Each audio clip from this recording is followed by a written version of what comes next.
Alright, so we are continuing the Power Rangers ranking, and we got 20 to 15 last time. We start with number 14. And that is Power Rangers Samurai / Super Samurai. This was the first season that, Saban bought the property back, the air on Nickelodeon, and they didn't try to overload us like with Megaforce, try to make it exactly like the original, almost exactly like the original. Here we had Bulk back, and he was training Skull's son, Spike, to be a samurai, which I don't know how he knows how to do that, but okay. And the characters are written alright, and like I said, the same actor who played this guy returned in this as Decker, as a much better character, as a much better actor, and the story was a lot better. And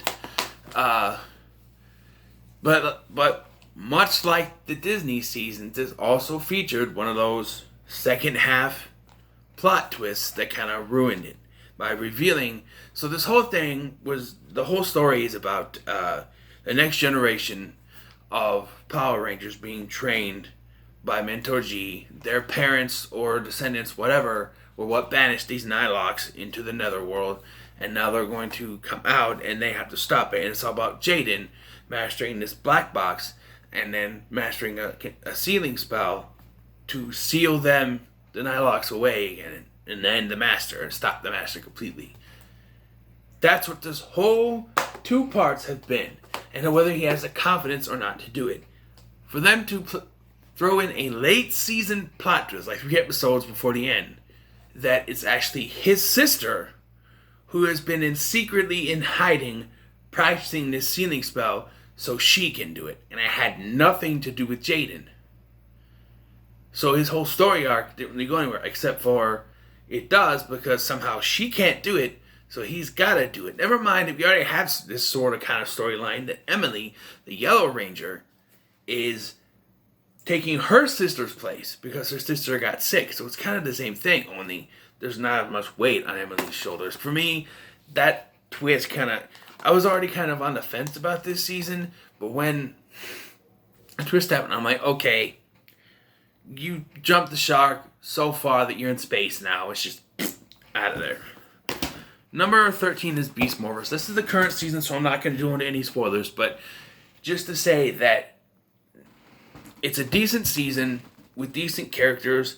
Much like Ninja Steel, as I mentioned in the previous video, it does have those Bulk and Skull type characters. And while Victor and Monty were handled well, because towards the second part of the season with the Ninja Super Steel, whatever it was, they had a goal for Victor to get his 50th trophy.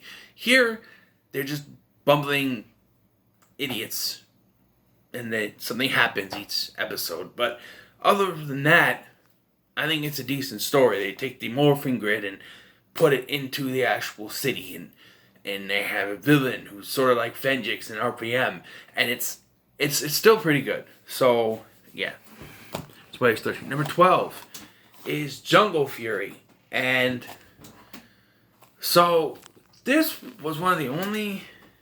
I'm trying to think. I don't think there was really a plot twist with this one. Although it does suffer from having multiple villains, much like Overdrive does. Most of those Disney seasons has multiple villains, but this is more like Overdrive in that you have Daishii, then you have Grisaka, and the air villain, and Angelica, I can't remember the air guy's name, and just, and then you have these little crystal eyes that unlock dark beasts or something. And then you have, as far as the bad guy turning good scenario, Jared's is probably one of the worst. It takes forever for him to become good. Like, you think, okay, he's going to be maybe the White Ranger. He's going to come back, because darkness and join the light. But no, he doesn't. And he never actually becomes a ranger either. He's just there at the end and to help them. And that's it. And it's not handled the best. But overall, this season is not too bad. It has a big rewatchable value because of the characters in the first ever Purple Ranger. And probably one of the greatest Rangers, to be in there. Not the best, obviously, but it's still a great character. Number 9 is Power Rangers Ninja Storm. And I don't think this one does have a plot twist, but of all the plot twists that they'd use, this is probably the one that's probably the best handled in the series of twists.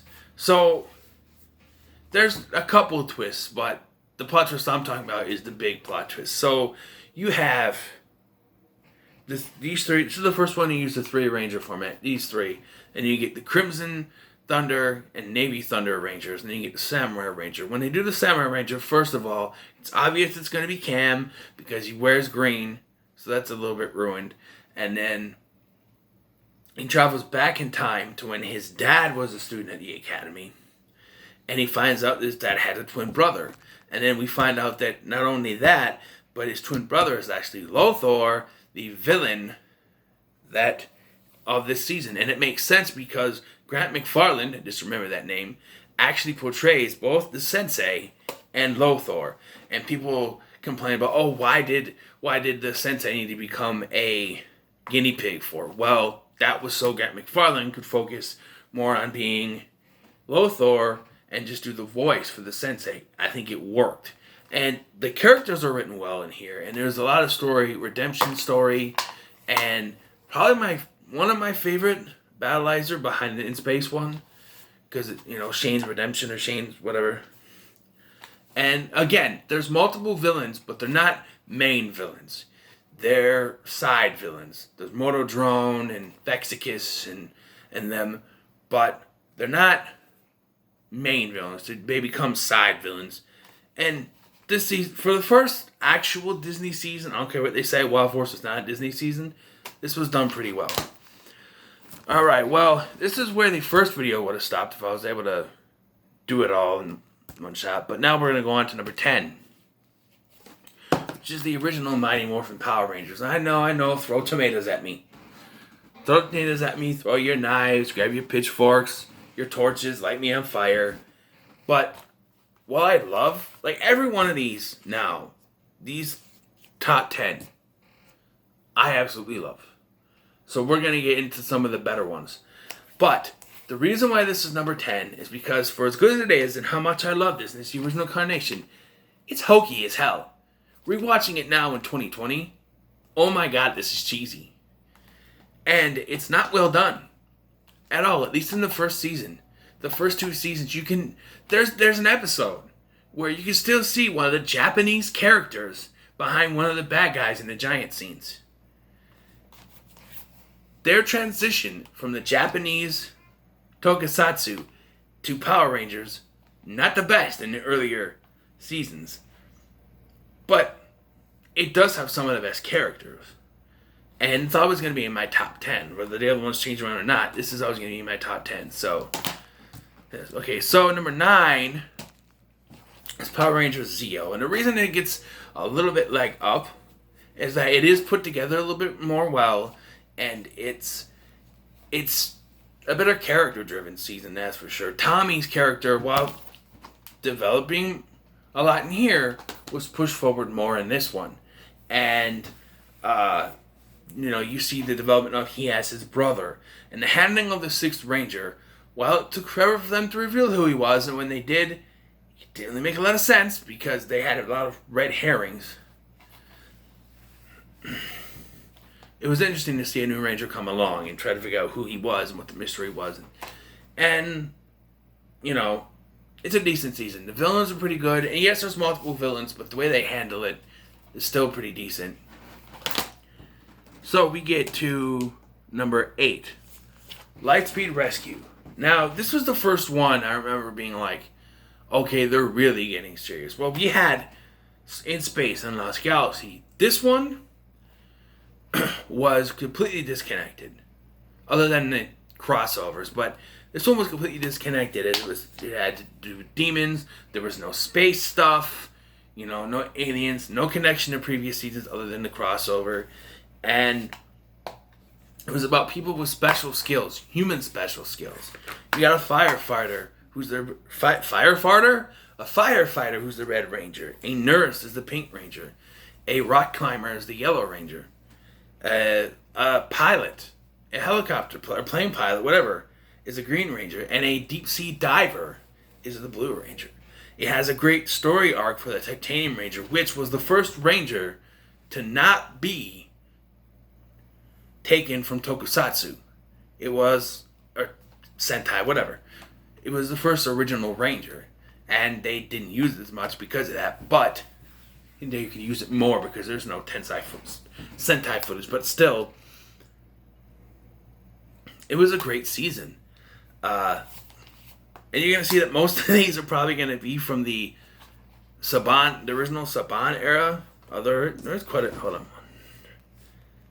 I guess there's a great representation of all three eras, but for me, this is a pretty decent season. Okay, well, I was hoping to get to 5, but unfortunately, we're running out. I can do one more. Number 7 is Lost Galaxy. I can just do the last 6. Lost Galaxy, for me, it's Sword in the Stone in space, and you get that great hook where Mike dies. He pulled the red sword out, Red Quasar Saber, and then he dies, and Leo takes it. And Leo has this lapse of faith, like, do I deserve it? He wasn't chosen to go to Terra Venture, which is where this whole thing takes place on a space station. And he wasn't chosen to be the Red Ranger. And then when Mike comes back later, he wants to give it back, but Mike says, no, it's yours. And then Mike becomes the Magnet Defender. And yes, there's 2 different villains, and the second villain really doesn't make any sense. That's technically 3, because Trakina. But the final battle, Green Trakina versus the Battle-Eyes Red Ranger, is one of the best battles. And for me, I think that this was one of the better Saban seasons, and I actually really love it. Characters were great, the acting was great, Leo's storyline was great throughout, and it really closed out towards the end. Yeah. So that's going to end part 2. So what are your thoughts so far? In the comments below. Make sure to like, share, and subscribe. We'll get you the final 6 in the next one. Thank you for watching. I've been Scotty. I'll see you in the next one.